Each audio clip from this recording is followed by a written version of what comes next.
Assalamualaikum warahmatullahi wabarakatuh. Bersama saya lagi Putri. Di sini saya akan sedikit menjelaskan tentang pengukuran. Ada definisi pengukuran. Pengukuran atau measurement menurut Yogianto tahun 2008 adalah pemberian nilai properti dari suatu objek. Objek merupakan suatu entitas yang dapat diteliti, sedangkan properti adalah karakteristik dari suatu objek. Properti dapat berupa properti fisik, properti psikologis, dan properti sosial. Tujuan dari pengukuran ini menurut Kuncoro tahun 2013 adalah menerjemahkan karakteristik data empiris ke dalam bentuk yang dianalisis oleh peneliti. Pemberian atau angka terhadap data empiris berdasarkan sejumlah aturan atau prosedur tertentu disebut proses pengukuran. Proses pengukuran ini ada 6. Yang pertama, mengisolasi kejadian empiris.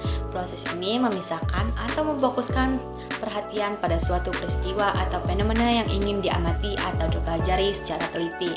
Dan yang kedua, mengembangkan konsep kepentingan. Dan yang ketiga, Winson Service International. Yang keempat, mendefinisikan konsep secara konstitutif dan operasional. Dan yang kelima, mengembangkan skala pengukuran, mengevaluasi skala berdasarkan reliabilitas dan validitas. Dan yang terakhir, penggunaan skala. Selanjutnya ada teknik pengukuran. Teknik pengukuran menurut Kuncoro tahun 2013 merupakan suatu aturan dan prosedur yang digunakan untuk mempelajari antara apa yang terjadi di dunia konsep dan apa yang terjadi di dunia nyata. Ada juga konstruk.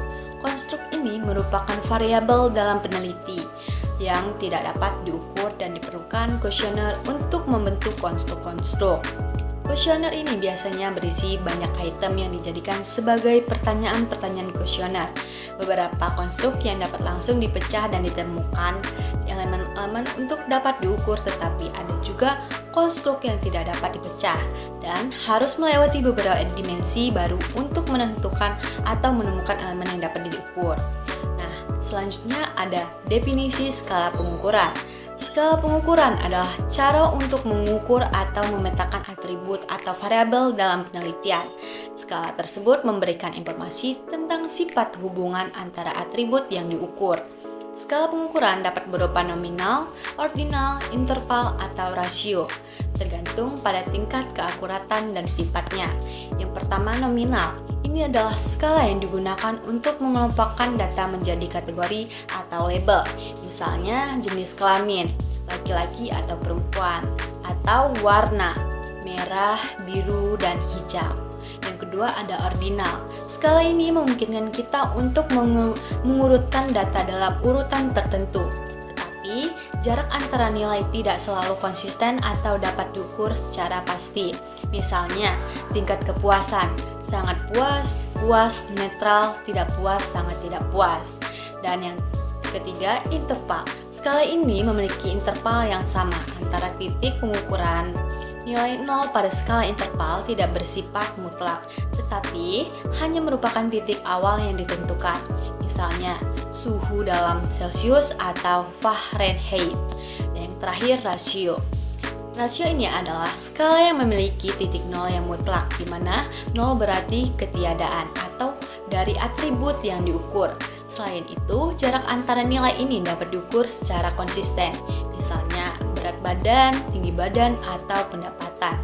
Setiap jenis skala memiliki kegunaan dan batasan tertentu tergantung pada konteks penelitian atau pengukuran yang dilakukan. Selanjutnya ada evaluasi skala.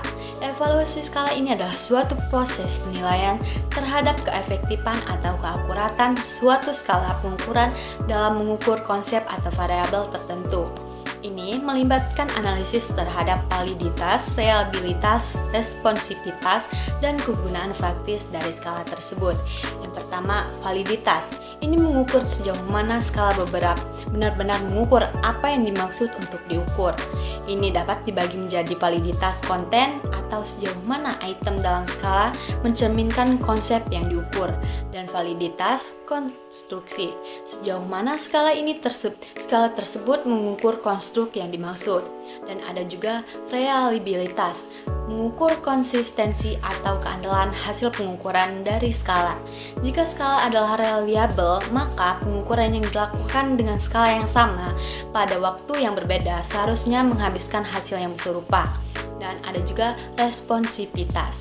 Ini mengukur kemampuan skala untuk mendeteksi perubahan dalam konsep atau variabel yang diukur seiring waktu atau sebagai hasil dari intervensi atau peristiwa tersebut. Dan yang terakhir ada kegunaan praktis. Ini mencakup aspek-aspek seperti kejelasan instruksi, kemudahan administrasi, dan waktu yang diperlukan untuk mengisi skala. Skala yang baik harus mudah digunakan dan dapat diterapkan dengan mudah dalam berbagai konten.